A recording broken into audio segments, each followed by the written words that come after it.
Devra Davis, who doesn't probably need an awful lot of introduction, but Dr. Devra Davis is a visiting professor of medicine at the Hebrew University, Hadassah Medical School, and also in Turkey at the Mayıs University. She's an expert studying the electromagnetic radiation for mobile phones and wireless transmitting devices at present. She was the founding director of the Center for Environmental Oncology, which was the first such center in the world, and was established at the University of Pittsburgh Cancer Institute. And he was looking at the environmental factors that contribute to cancers.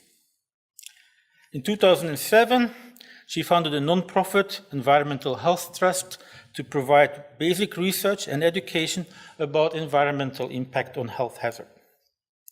She served as President Clinton's appointee on the Chemical Safety and Hazard Investigation Board in the United States from 1994 to 1999.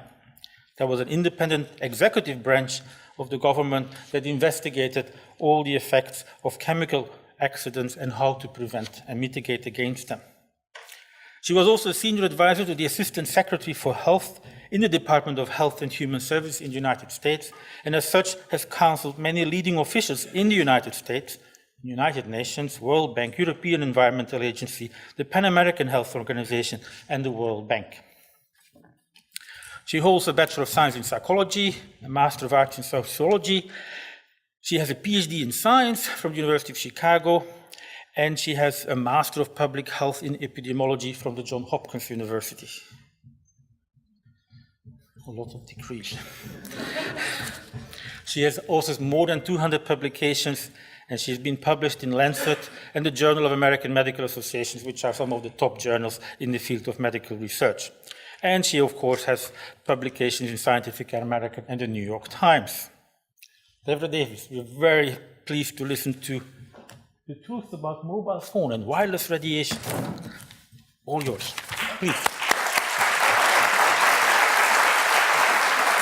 To almost 20 years ago, when standards for cell phones were first set up. At that time, it was believed that the only thing you had to worry about was avoiding heat.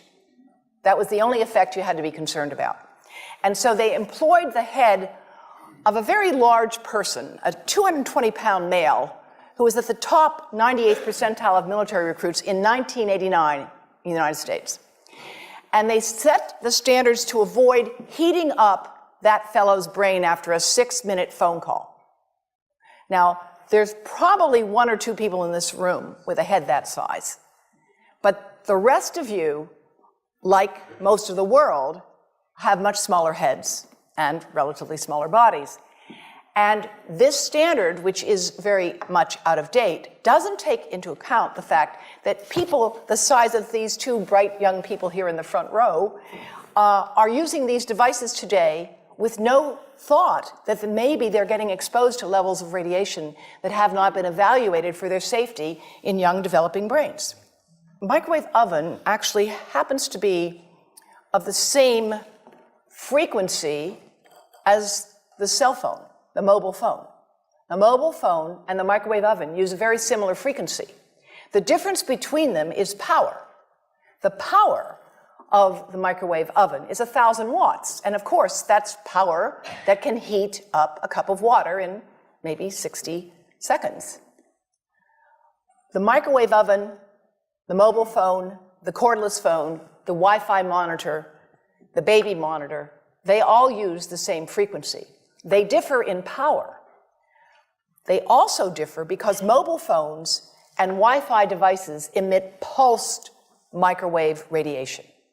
It's the pulse, not the power, that appears to be biologically most important.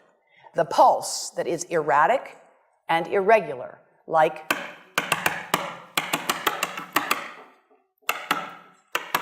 for thousands of minutes a month, for dozens of hours a week, over a lifetime, that irregular pulsed signal may be much more biologically important. And in fact, the continuous wave signals have a lot of therapeutic effects as are being applied in medicine today. This visualization from my colleague at the University of Athens shows you the variation in frequency, in amplitude, in pulse. All of these variables influence the properties a signal have and how it can affect a biological system. This is just to show you what happens in a 4-second mobile phone call. This is power density indicated here. And of course, a phone is on standby, it's not doing too much, but 900 times a minute, it's looking for a signal. It says to the tower, where are you? Here I am. Where are you? Here I am. It's smart. That's how it's supposed to do. Now, when the phone rings, the worst time for you to put a phone right next to your head is when you answer it and say hello, because it's smart and it goes to max power. They're programmed to do that. Max power. Now, it's going to go to max power. You're going to listen, and then it will go up and down and up and down. And again, it's that variation. It's the delta. It's the cumulative integrative dose under the curve over a lifetime of exposure that looks to be biologically important. Now, exposure is a kind of funny thing. There's a rather widely distributed paper by Ken Foster and C.K. Cho that said that the exposure of an adult and the exposure of a child is identical, and therefore there's no real difference in how the radiation might be affecting them. Well, let me explain something by showing off my daughter and my granddaughter. My granddaughter is a very light-skinned, red-haired, blue-eyed child. Her skin is very sensitive. My daughter is darker-haired like I am. If they have sunscreen on, they still will get a different dose of ultraviolet light, even though they have the same exposure.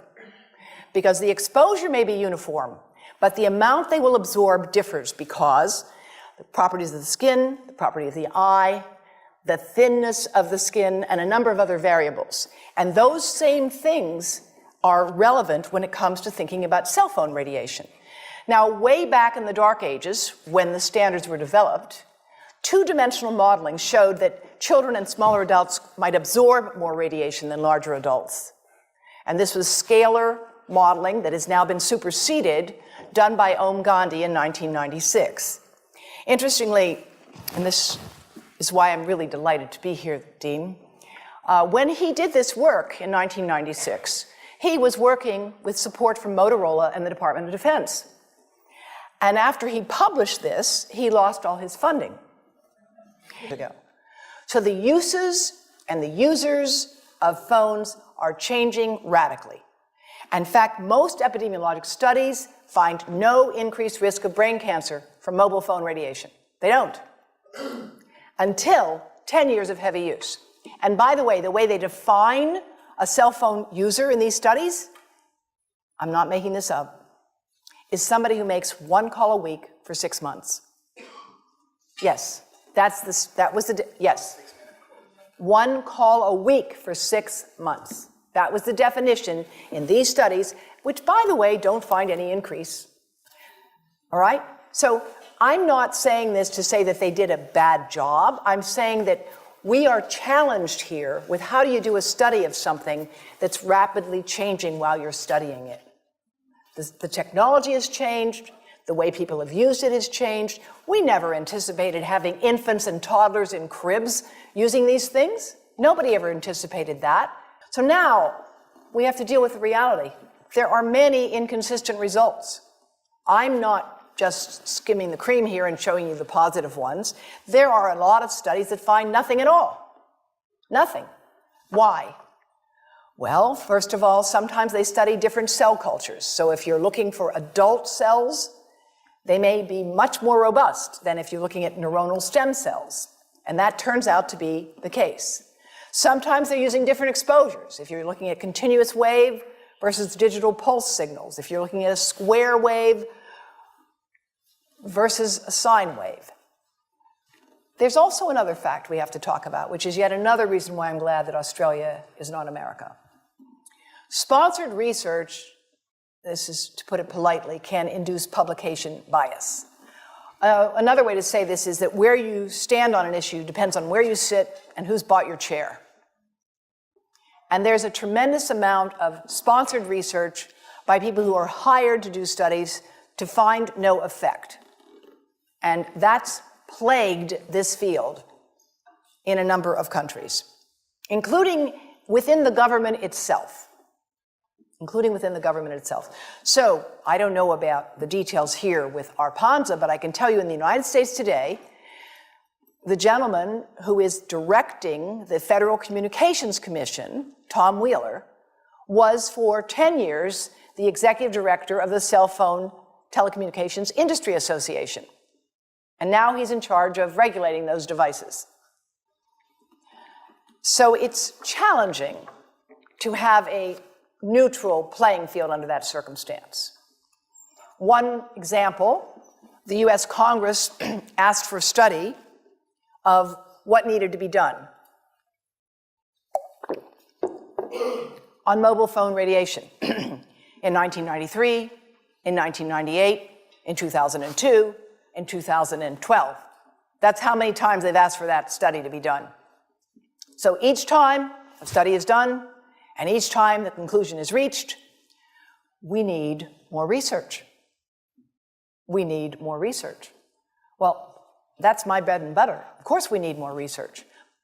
But if instead of funding the research, all you're doing is calling for it, then it becomes a bit of a smokescreen. So that's part of our challenge on this issue. It's a lot easier to call for research than it is to carry it out.